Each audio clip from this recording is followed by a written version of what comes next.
السلام عليكم ورحمة الله وبركاته.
الحمد لله نحمده ونستعينه ونستغفره ونعوذ بالله من شرور أنفسنا ومن سيئات أعمالنا. من يهده الله فلا مضل له ومن يضلله فلا هادي له، وأشهد أن لا إله إلا الله وحده لا شريك له، وأشهد أن محمدا عبده ورسوله. أما بعد، فإن خير الحديث كتاب الله، وخير الهدي هدي محمد صلى الله عليه وسلم، وشر الأمور محدثاتها، وكل محدثة بدعة، وكل بدعة ضلالة، وكل ضلالة في النار. أعوذ بالله من الشيطان الرجيم. يا أيها الذين آمنوا اتقوا الله ولتنظر نفس ما قدمت لغد واتقوا الله إن الله خبير بما تعملون. عن أبي برزة الأسلمي رضي الله عنه قال: قال رسول الله صلى الله عليه وسلم: لا تزول قدم عبد يوم القيامة حتى يسأل عن عمره فيما أفناه، وعن علمه فيما فعل، وعن ماله من أين اكتسبه وفيما أنفقه، وعن جسمه فيما أبلاه. رواه الترمذي أو كما قال عليه الصلاة والسلام.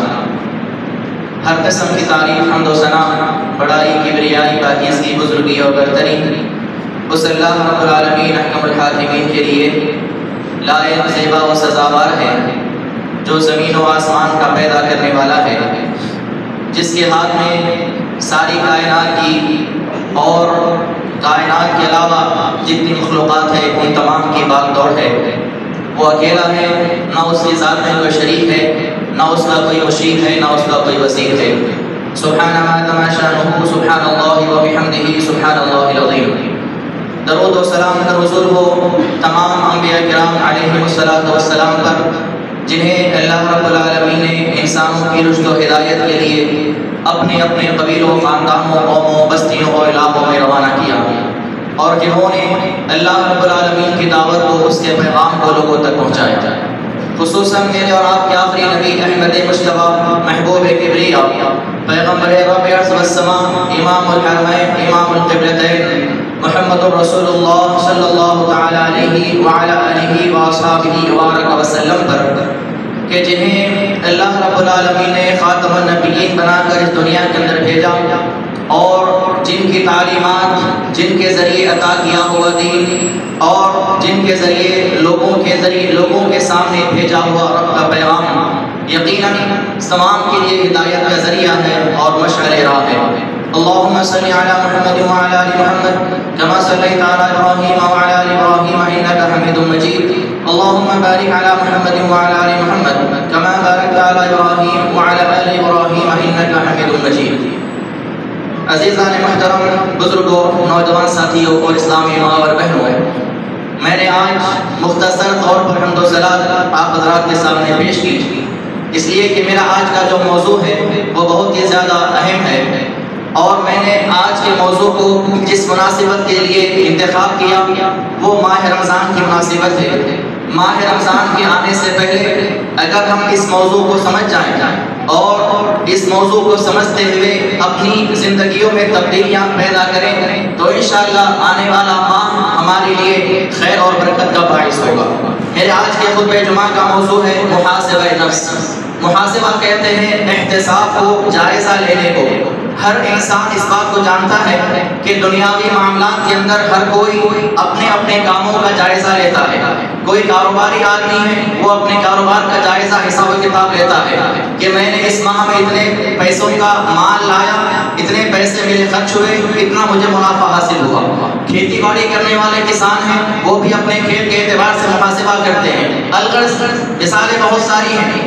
ہر کوئی دنیاوی اعتبار سے اپنے اپنے کاموں کا، اپنے اپنے کاروباروں کا، اپنے اپنے معاملات کا حساب و کتاب کرتا ہے، جائزہ لیتا ہے۔ لیکن ہم اگر حساب و کتاب کے معاملے میں، محاسبے کے معاملے میں اور جائزہ نہ لینے کے معاملے میں جس چیز کو پیچھے چھوڑے ہوئے ہیں وہ ہمارا دین ہے، ہمارے اعمال ہیں۔ کیا ہم اس بات کو یقین کے ساتھ کہہ سکتے ہیں کہ ہماری عمر آج 30 سال ہے، کسی کی 40 سال، کسی کی 50 سال، کسی کی 60 سال، اتنے سالوں میں ہم نے جو اللہ کی بندگیاں، اللہ کی عبادتیں کی، وہ ساری کی ساری عبادتیں اللہ کی بارگاہ میں قبول ہوئی؟ ایسا کوئی نہیں کہہ سکتا۔ ہمارے اعمال کیسے جا رہے ہیں، ہمارے اعمال قبول ہیں یا نہیں ہیں، کبھی ہم نے اس بات کا محاسبہ نہیں کیا۔ تو ماہ رمضان کے آنے سے پہلے ہمیں اپنے اعمال کا محاسبہ کرنے کی ضرورت ہے، اپنے اعمال کا جائزہ لینے کی ضرورت ہے۔ اللہ کے رسول صلی اللہ علیہ وسلم نے اپنے فرامین کے اندر اور اللہ رب العالمین نے قرآن مجید کے اندر کئی مقامات پر محاسبہ نفس کے تعلق سے بیان فرمایا، جیسا کہ اللہ رب العالمین نے ارشاد فرمایا سورہ حشر کے اندر، یا ایھا الذین آمنوا اتقوا اللہ ولتنظر نفس ما قدمت لغد واتقوا اللہ ان اللہ خبیر بما تعملون۔ یہ آیت محاسبہ نفس کے تعلق سے بہت ہی زیادہ اہم ہے۔ اللہ رب العالمین نے کہا کہ اے ایمان والو، تم اس بات پر غور کرو کہ تم نے اللہ رب العالمین سے ڈرو، اور اس بات پر غور کرو کہ تم نے کل قیامت کے لیے کیا تیاری کر رکھی ہے۔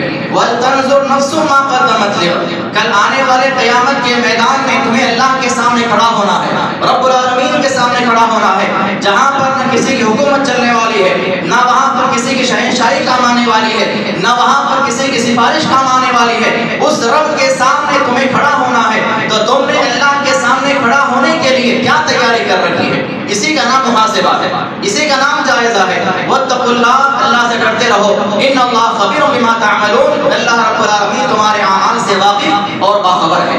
جو کچھ تم اعمال کر رہے ہو اس سے اللہ تعالیٰ واقف ہے اور باخبر ہے۔ اسی طرح اللہ رب العالمین نے بیان فرمایا سورہ انبیاء کے اندر، وَنَضَعُ الْمَوَازِينَ الْقِسْطَ لِيَوْمِ الْقِيَامَةِ فَلَا تُظْلَمُ نَفْسٌ شَيْئًا وَإِن كَانَ مِثْقَالَ حَبَّةٍ مِّنْ خَرْدَلٍ أَتَيْنَا بِهَا وَكَفَىٰ بِنَا حَاسِبِينَ۔ جس دن قیامت کے دن اللہ رب العالمین نے کہا کہ قیامت کے دن میزان کو انصاف کے ساتھ قائم کیا جائے گا، جس دن ترازو قائم کیے جائیں گے اور اس دن کسی پر ذرہ برابر ظلم نہیں کیا جائے گا۔ فلا تظلم نفس شیئا، کسی بھی جان پر ذرہ برابر بھی ظلم نہیں کیا جائے گا۔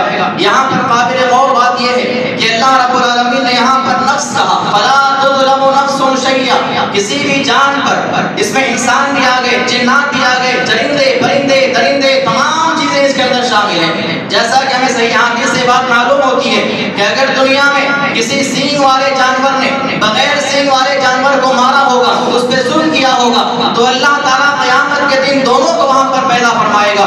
جس کو دنیا میں سینگ نہیں تھے اسے وہاں پر سینگ عطا کیے جائیں گے، اور وہ سینگ عطا کرنے کے بعد اپنا بدلہ لے گا، اور اس کے بعد ان دونوں کا معاملہ ختم کر دیا جائے گا، دونوں کو مٹی بنا دیا جائے گا۔ لیکن جہاں تک معاملہ انسانوں کا ہے، انسانوں کے اللہ رب العالمین نے حساب کتاب مقرر کیا ہے، ہمارے لیے جنت و جہنم کے معاملات ہونے والے ہیں۔ تو بہرحال اللہ نے فرمایا کہ جس دن انصاف کے ساتھ میزان اور ترازو قائم کیے جائیں گے، فلا تظلم نفس شیئا، جس دن ذرہ برابر بھی کسی بھی جان پہ کوئی ظلم نہیں کیا جائے گا۔ وَإِنْ قَالَ مِثْقَالَ حَبَّةٍ مِّنْ خَرْدَلٍ، اگر کسی نے ایک رائی کے دانے کے برابر بھی دنیا میں عمل کیا ہوگا، وہ اس کو ہم وہاں پر پیش کریں گے، اتینا بہا، اسے وہاں پر لایا جائے گا، وَكَفَى بِنَا حَاسِبِينَ، اور حساب کتاب کرنے کے لیے کافی ہے۔ اللہ رب العالمین نے قیامت کا نقشہ یہاں پر بیان کیا کہ محاسبہ نفس، اپنے اعمال کا جائزہ، اپنے اعمال کا احتساب کرنا ایک ایمان والے کے لیے بہت ضروری ہے۔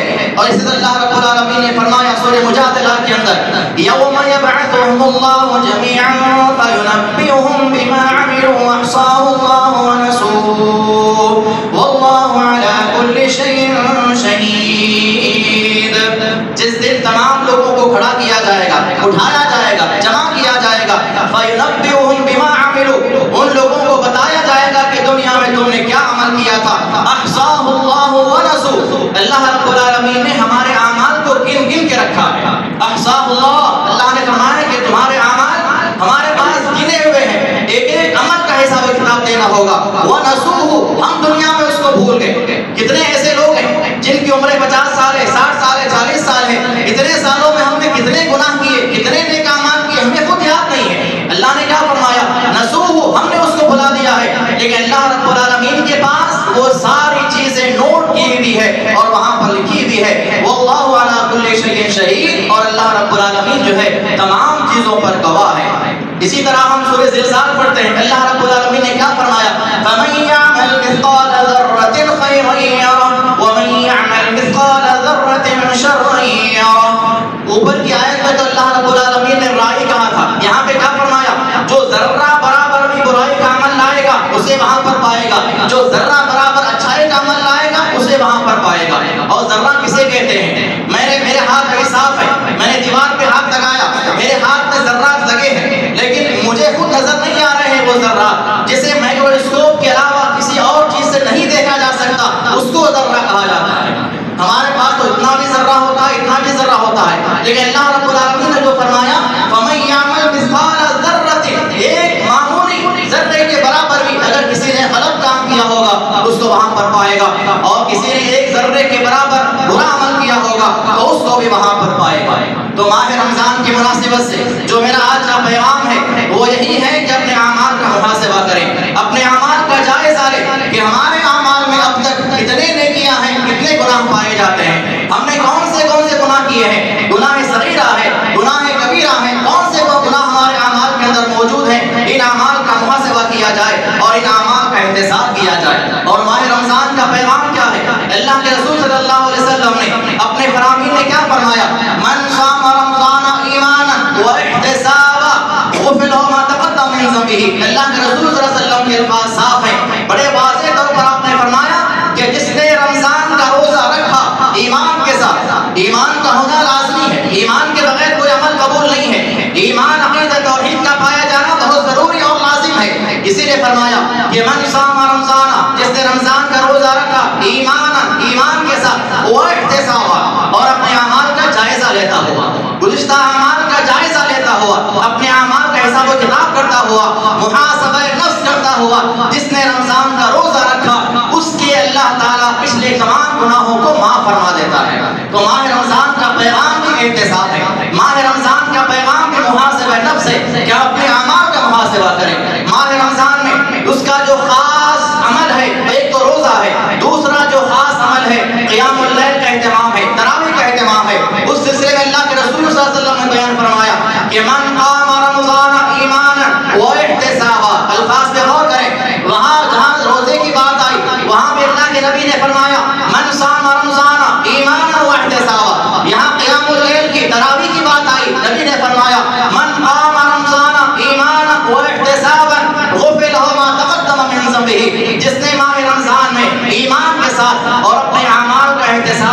ہوا، اپنے اعمال کا جائزہ لیتا ہوا، محاسبہ نفس کرتا ہوا قیام اللیل کا اہتمام کیا، تراویح کا اہتمام کیا، تو اللہ تعالیٰ اس کے پچھلے تمام گناہوں کو معاف فرما دیتا ہے۔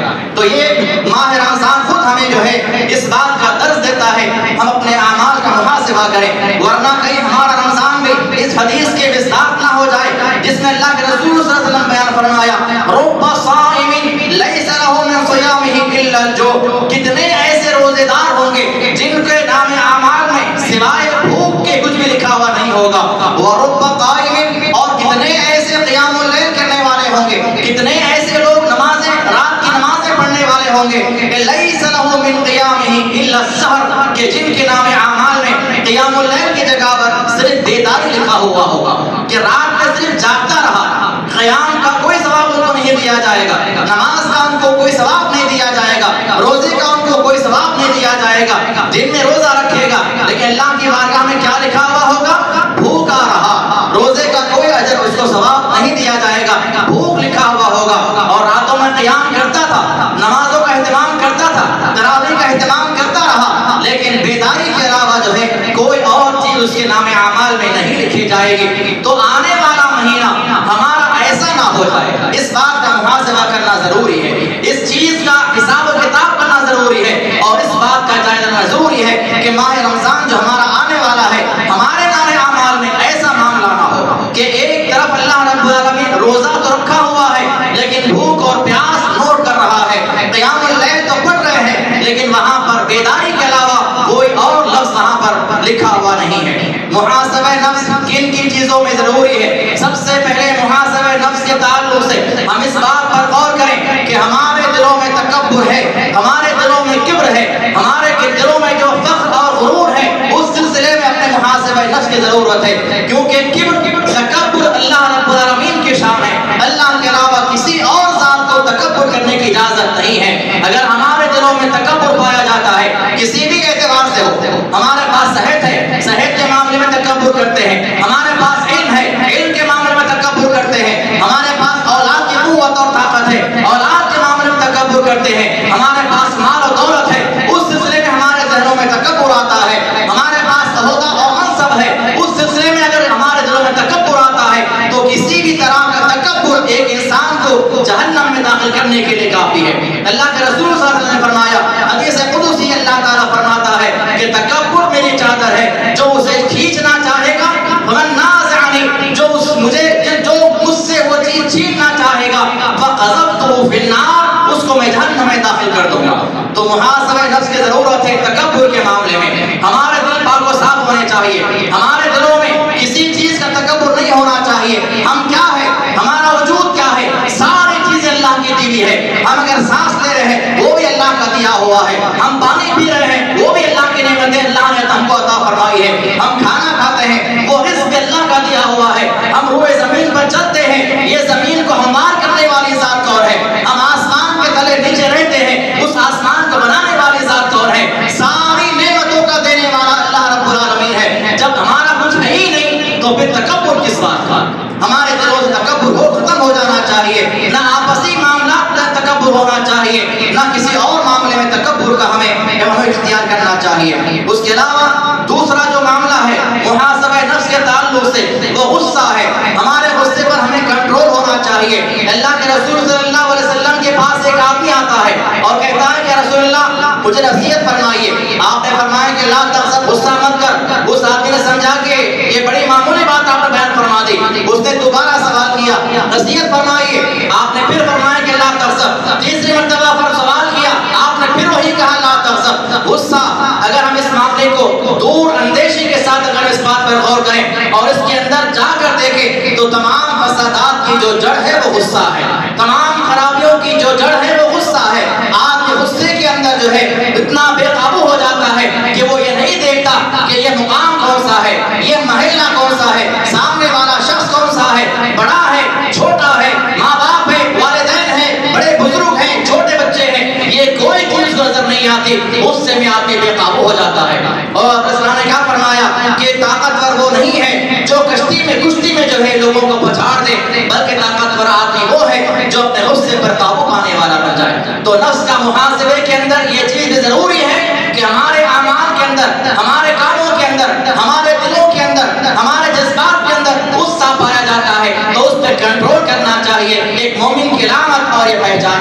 اس کے علاوہ محاسبہ نفس کے ضمن میں ہمارے نماز کا جائزہ لینا چاہیے، ہمارے نماز کا محاسبہ کرنا چاہیے کہ ہم نے اتنے سال دنیا میں زندگی بسر کی ہے، اتنے سالوں میں ہماری نمازیں کتنی ہونی چاہیے تھی، اور اللہ کے دربار میں جب پہنچیں گے تو ہمارے نام اعمال نمازیں کتنی ہوگی۔ اللہ کے رسول صلی اللہ علیہ وسلم نے بیان فرمایا کہ اول ما یحاسب به العبد یوم القیامۃ صلاته، اس بات کو ہم تمام جانتے ہیں کہ قیامت کے دن جو ہے سب سے پہلا جس چیز کا حساب و کتاب لیا جائے گا وہ نماز کا حساب و کتاب لیا جائے گا۔ اگر نماز کے معاملے میں ہمارے سارے حساب و کتاب صاف ہوگا، کلیئر ہوگا، تو ہمارے لیے آگے کے مراحل طے ہو جائیں گے اور آگے کے مراحل آسان ہو جائیں گے۔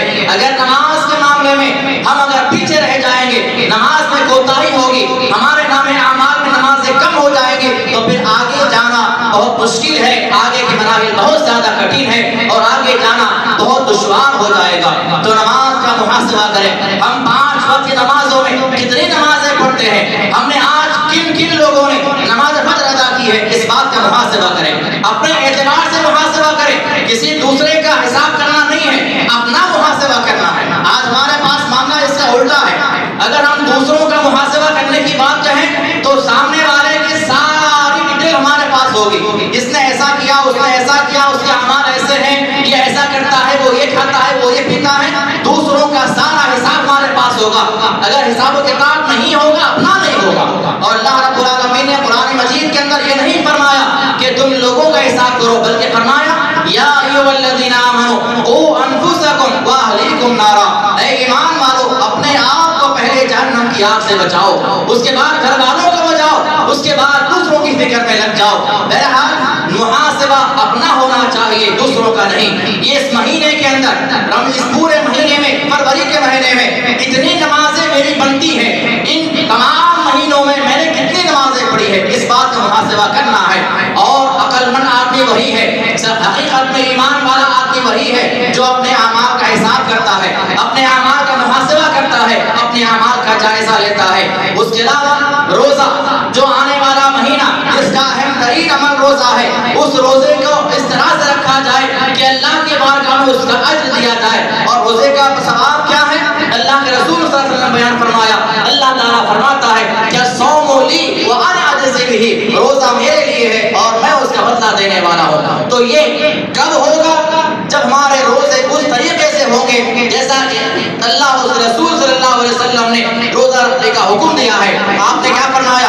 من لم یدع قول الزور والعمل به، جو حالت روزے میں جھوٹ کا عمل اختیار کرنا نہ چھوڑے، اور والعمل به، اور اس جیسے اعمال اگر کرنا نہ چھوڑتا ہے، فلیس للہ حاجۃ، اللہ رب العالمین کو اس کوئی ضرورت نہیں ہے کہ ان یدع طعامہ وشرابہ، کہ وہ آدمی بھوکا رہے یا پیاسا رہے۔ ہمارے نام اعمال میں اگر روزے کا پورا پورا ثواب چاہیے تو روزہ ویسے رکھیں جیسا رکھنے کا حکم دیا ہے۔ روزے کے معاملات میں احتساب کرنا بہت ضروری ہے۔ ایک واقعہ جو بڑا قابل عمل واقعہ ہے، حنظلہ رضی اللہ تعالیٰ فرماتے ہیں کہ ایک مرتبہ ابو رضی اللہ تعالیٰ سے ملاقات ہوئی، انہوں نے کہا کہ حنظلہ کیا بات ہے، نبی کے محفل نظر نہیں آتے ہو؟ تو کہا کہ یا ابا بکر میں منافق ہو گیا ہوں۔ حنظلہ کہتے ہیں کہ میں منافق ہو گیا ہوں۔ ابو بکر نے فرمایا کہ ایسا کیوں کہتے ہو؟ تو کہتے ہیں کہ جب میں نبی کے محفل میں ہوتا ہوں تو میرا ایمان تازہ رہتا ہے، جنت کی باتیں سنتا ہوں میرا ایمان تازہ رہتا ہے، جہنم کی باتیں سنتا ہوں مجھے اللہ کا خوف دل میں آ جاتا ہے، لیکن جیسا ہی میں نبی کے محفل چھوڑ دیتا ہوں یہ میری کیفیت ختم ہو جاتی ہے۔ دونوں اللہ کے نبی کی بارگاہ میں پہنچے اور ابو بکر رضی اللہ عنہ نے فرمایا کہ یا رسول اللہ، حنظلہ جو ایسا ایسا کہتے ہیں۔ آپ نے فرمایا کہ ما لک یا حنظلہ، اے حنظلہ تمہارا کیا عالم ہے، تمہاری کیا بات ہے، کیا شکایت ہے؟ فرمایا کہ یا رسول اللہ، جب میں آپ کے پاس ہوتا ہوں تو میں اس بات کو جانتا ہوں کہ آپ کے محفل میں بیٹھنے کے بعد جو ہے میرے ایمان میں تازگی آتی ہے، میں اپنا محاسبہ کرتا ہوں، اپنا جائزہ لیتا ہوں، اور جب آپ کے محفل سے چلا جاتا ہوں تو میرا ایمان کم ہو جاتا ہے، اس لیے میں سمجھتا ہوں کہ میں منافق ہو گیا ہوں۔ آپ نے فرمایا کہ یا حنظلہ لو تدومون علی الحال الذی تقومون بها، اگر تمہارا حال ایک ہی طرح سے ہو جائے جس طرح تم میرے پاس بیٹھے ہوئے رہتے ہو، اگر ایسا ہی تمہارا حال ہمیشہ رہے تو تمہیں فرشتے، اللہ کے فرشتے تمہارے صفوں میں آئیں اور تم سے مصافحہ کریں۔ اور آپ نے فرمایا کہ والساعة والساعة والساعة، اے حنظلہ یہ وقت کی بات ہے، جب اللہ اس رسول کے محفل میں تم بیٹھتے ہو تو تمہارا ایمان زیادہ ہو جاتا ہے، دنیا میں مشاغل میں رہ جاتے ہو تو تمہارا ایمان کم ہو جاتا ہے۔ تو یہ ایمان کم اور زیادہ ہونا یہ بھی ایک مومن کی پہچان ہے۔ ایک ہی کنڈیشن ایمان والے کی نہیں ہوتی، دونوں طرح کی چیزیں ایمان والے کے اندر پائی جاتی ہے۔ تو یہ صحابہ کا عمل تھا کہ وہ اپنے چھوٹے چھوٹے معاملات میں احتساب کیا کرتے تھے، اپنے چھوٹے چھوٹے معاملات میں نفس کا محاسبہ کیا کرتے تھے، اپنا خود جو ہے وہ لوگ جائزہ لیا کرتے تھے۔ اور اس کے علاوہ اللہ رب العالمین نے قرآن مجید کے اندر جو لوگ نفس کا محاسبہ نہیں کرتے ان کا نقشہ بیان کرتے فرمایا وَأُوْضِعَ الْكِتَابُ فَتَرَى الْمُجْرِمِينَ مُشْفِقِينَ مِمَّا فِيهِ وَيَقُولُونَ يَا وَيْلَتَنَا مَا لِهَذَا الْكِتَابِ لَا يُغَادِرُ صَغِيرَةً وَلَا كَبِيرَةً إِلَّا أَحْصَاهَا۔ جو لوگ دنیا کے اندر اپنا محاسبہ نہیں کریں گے، رب کے دربار میں کھڑے کیے جائیں گے، ان کے سامنے نام اعمال پیش کیا جائے گا، یہ تمہارے نام اعمال ہے۔ وہاں پر نام اعمال کو دیکھ کر ایسے مجرم لوگ ڈرتے ہوئے اللہ کے سامنے کھڑے ہیں، ہاتھ میں نام اعمال رکھا ہوا ہے جس میں ایک ایک عمل کا جو ہے حساب کتاب لکھا ہوا ہے۔ وہاں پر جب دیکھیں گے تو کیا کہیں گے کہ مالی حاضر کتاب، یہ کیسی کتاب ہمارے ہاتھوں میں تھما دی گئی ہے، لا یغادر صغیرۃ ولا کبیرہ، جس میں ایک ایک چھوٹی بات بھی موجود ہے اور بڑی بڑی بات بھی موجود ہے۔ وہاں پر کوئی چیز اللہ رب العالمین کے پاس جو ہے چھپی بھی نہیں رہے گی۔ تو بہتر یہ ہے اللہ کے دربار میں جانے سے پہلے اپنا محاسبہ کر لیں، قیامت کے میدان کے آنے سے پہلے اپنا محاسبہ کر لیں، اپنی موت کے آنے سے پہلے اپنا محاسبہ کر لیں۔ عمر رضی اللہ عنہ نے فرمایا حاسبوا قبل ان تحاسبکم، اپنا محاسبہ کر لو دنیا کے اندر اس سے پہلے کہ تمہارا محاسبہ کیا جائے، تمہارا حساب و کتاب لیا جائے۔ تو محاسبہ نفس کے تعلق سے یہ قرآن و حدیث کی باتیں تھی جس کو اللہ اس کے رسول صلی اللہ علیہ وسلم نے اپنے فرامین کے اندر بیان فرمایا ہے۔ اس کے علاوہ محاسبہ نفس کے فوائد کیا ہیں؟ سب سے بڑا فائدہ اپنے نفس کا محاسبہ کرنے کا یہ ہے کہ ہم اپنے گناہوں سے محفوظ ہو سکتے ہیں، اپنی غلطیوں کی پہچان ہمیں ہوتی ہے اور اللہ کے دربار میں ہم توبہ و استغفار کرتے ہیں۔ اللہ کے دربار میں توبہ استغفار کرنے سے جو ہے ہمارے گناہوں کو اللہ تعالیٰ معاف فرما دیتا ہے۔ تو سب سے بڑا محاسبہ نفس کا فائدہ ہمارے گناہوں کی معافی ہے۔ دوسرا فائدہ اس کا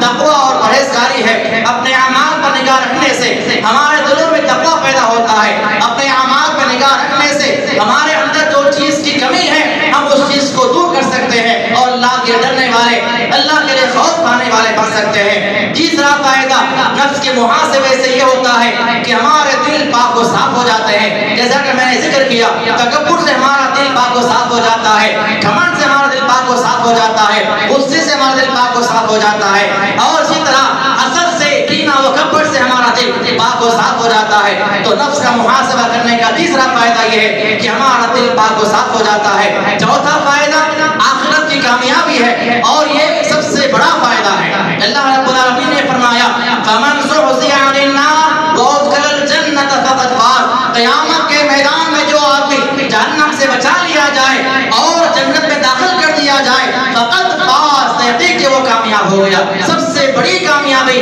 نفس کا محاسبہ کرنے کا یہ ہے کہ ہم آخرت کی کامیابی کو جو ہے حاصل کر سکتے ہیں۔ نفس کے محاسبے کا طریقہ کار کیا ہے، اس کا طریقہ کیسا ہونا چاہیے؟ سب سے پہلی بات یاد رکھیں کہ ہم رات کو سونے سے پہلے اپنے دن کے پورے اعمال کا حساب و کتاب کریں۔ آج دن میں 5 وقت کی نماز مجھ پہ فرض تھی، فجر کی نماز میں نے پڑھی یا نہیں پڑھی ہے، ظہر کی نماز میں نے پڑھی ہے یا نہیں پڑھی ہے، سارے اعمال کا محاسبہ کریں۔ نماز کے علاوہ معاملات کے تعلق سے کاروبار میں ہم نے کیا کیا، کس کے ساتھ جھوٹ بولا، کس کے ساتھ سچائی کے ساتھ عمل کیا، ہمارا کیا معاملہ رہا۔ ہر دن آپ نے رات میں سونے سے پہلے اپنا محاسبہ کریں۔ دوسرا طریقہ کثرت کے ساتھ توبہ و استغفار کریں اور آئندہ غلطیاں نہ دہرانے کا ارادہ کریں، یہ بھی نفس کے محاسبہ کا بڑا بہترین طریقہ ہے۔ اس کے علاوہ اپنے نیک اعمال کا حساب و کتاب رکھیں، ہم نے جو اعمال کیے ہیں اتنے ہمارے نیک اعمال ہیں، اتنے ہمارے گناہ کے اعمال ہیں، تمام اعمال کا حساب و کتاب رکھیں۔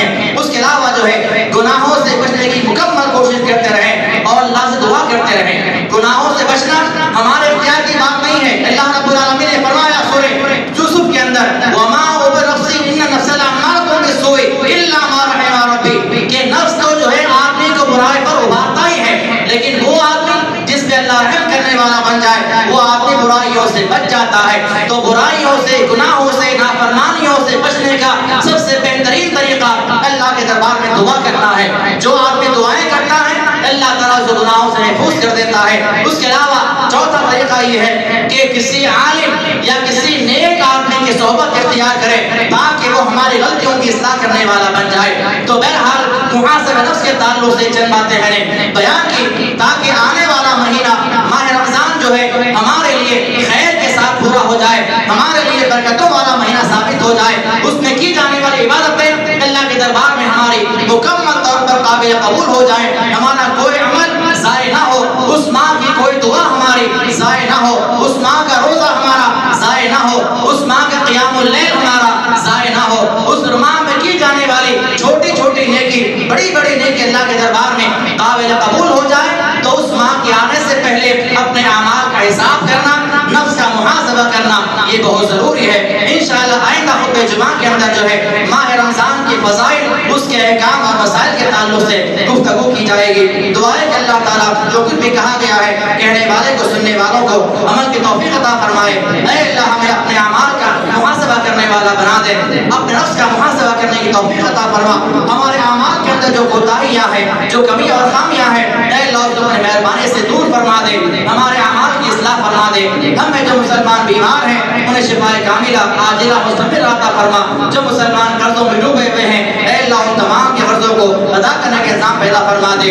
جو مسلمان بھائی اور بہن دنیا میں جہاں کہیں بھی مصیبتوں میں، پریشانیوں میں، آزمائشوں میں، فتنوں میں گھرے ہوئے ہیں اللہ ان تمام کے ساتھ خیر کا معاملہ فرما، بھلائی کا معاملہ فرما، ہمیں نیک عمل کی توفیق عطا فرما۔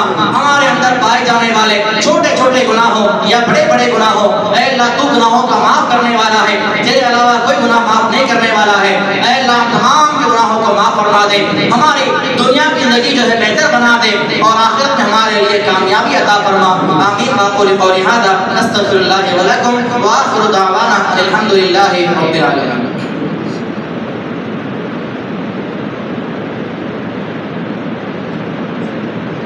الحمد لله نحمده ونستعينه ونستغفره ونعوذ بالله من شرور أنفسنا ومن سيئات أعمالنا من يهده الله فلا مضل له ومن يضلله فلا هادي له وأشهد أن لا إله إلا الله وحده لا شريك له وأشهد أن محمدا عبده ورسوله أما بعد أعوذ بالله من الشيطان الرجيم بسم الله الرحمن الرحيم إن الله وملائكته يصلون على النبي يا أيها الذين آمنوا صلوا عليه وسلموا تسليما اللهم صل على محمد وعلى آل محمد كما صليت على إبراهيم وعلى آل إبراهيم إنك حميد مجيد اللهم بارك على محمد وعلى آل محمد كما باركت على إبراهيم وعلى آل إبراهيم إنك حميد مجيد ربنا آتنا في الدنيا حسنة وفي الآخرة حسنة وقنا عذاب النار ربنا ظلمنا أنفسنا وإن لم تغفر لنا وترحمنا لنكونن من الخاسرين ربنا لا تزغ قلوبنا بعد إذ هديتنا وهب لنا من لدنك رحمة إنك أنت الوهاب اللهم لا تدع لنا ذنبا إلا غفرته ولا هما إلا فرجته ولا دينا إلا قضيته ولا مريضا إلا شفيته ولا ميتا إلا رحمته ولا ظالما إلا أخذته ولا مظلوما إلا نصرته ولا كربا إلا نفسته ولا عسيرا إلا يسرته ولا حاجة من حوائج الدنيا والآخرة إلا قضيتها يا أرحم الراحمين اللهم أعز الإسلام والمسلمين اللهم أعز الإسلام والمسلمين وأذل الشرك والمشركين ودمر أعداء الدين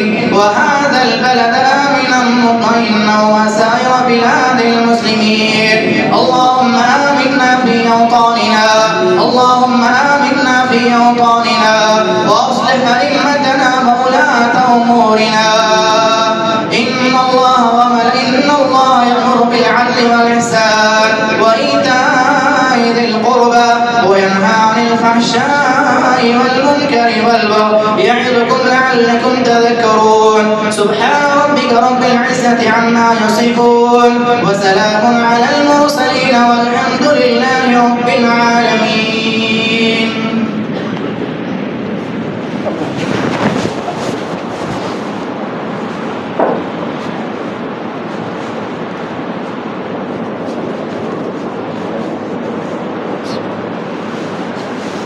الله أكبر الله أكبر. أشهد أن لا إله إلا الله.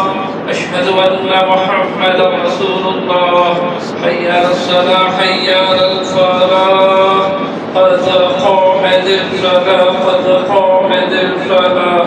الله أكبر الله أكبر. لا إله إلا الله.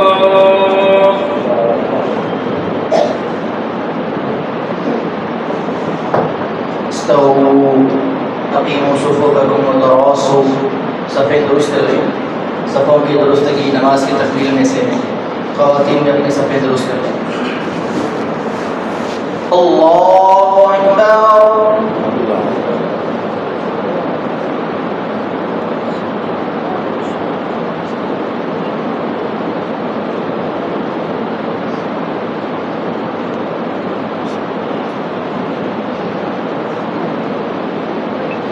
الحمد لله رب العالمين الرحمن الرحيم مالك يوم الدين إياك نعبد وإياك نستعين اهدنا الصراط المستقيم صراط الذين أنعمت عليهم غير المغضوب عليهم ولا الضالين.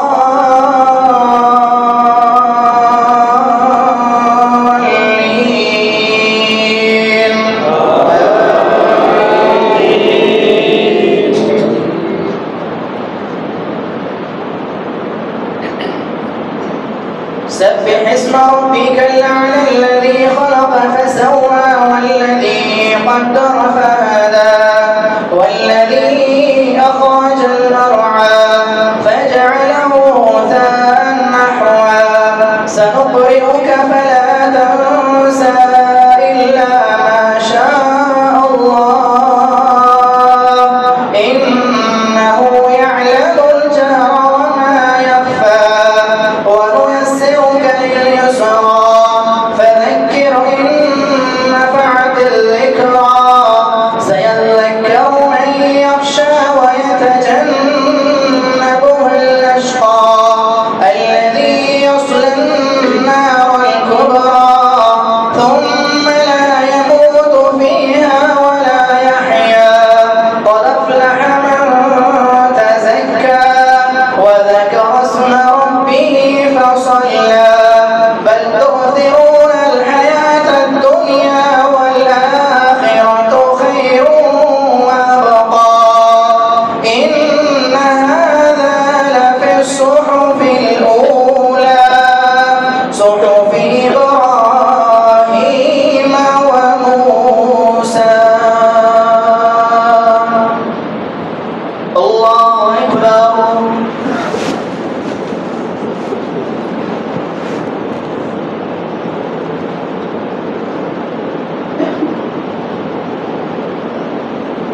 سمع الله لمن حمده.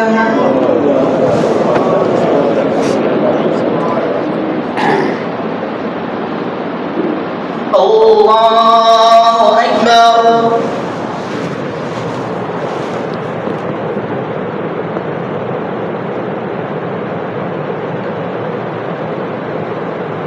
الله أكبر.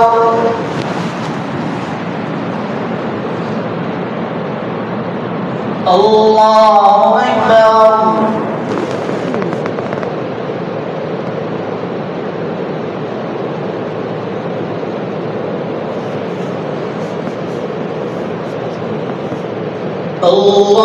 الله أكبر. الحمد لله رب العالمين الرحمن الرحيم مالك يوم الدين إياك نعبد وإياك اهدنا الصراط المستقيم صراط الذين أنعمت عليهم غير المغضوب عليهم ولا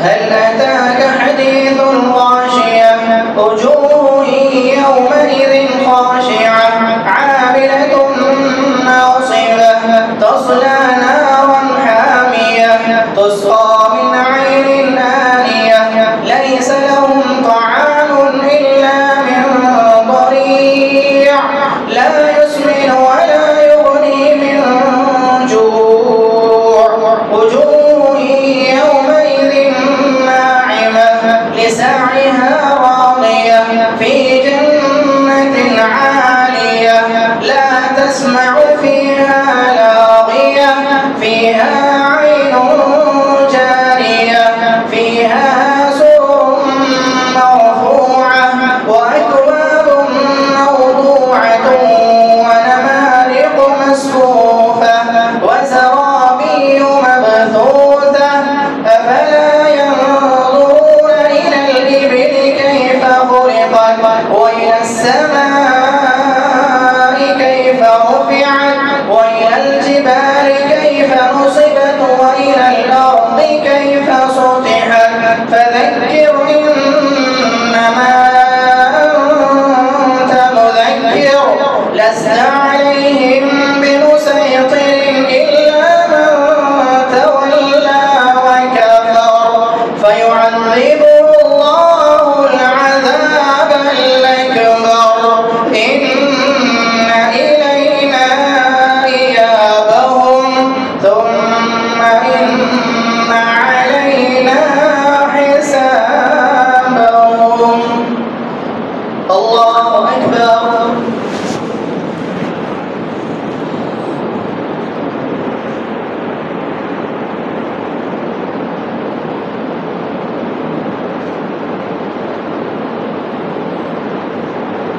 سمع الله لمن حمده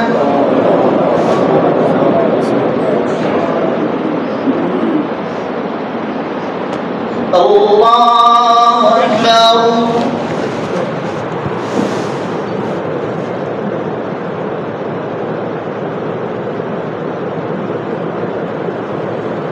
الله أكبر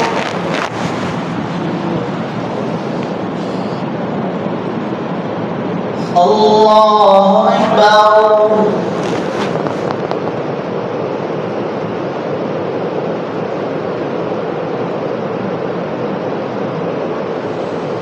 الله أكبر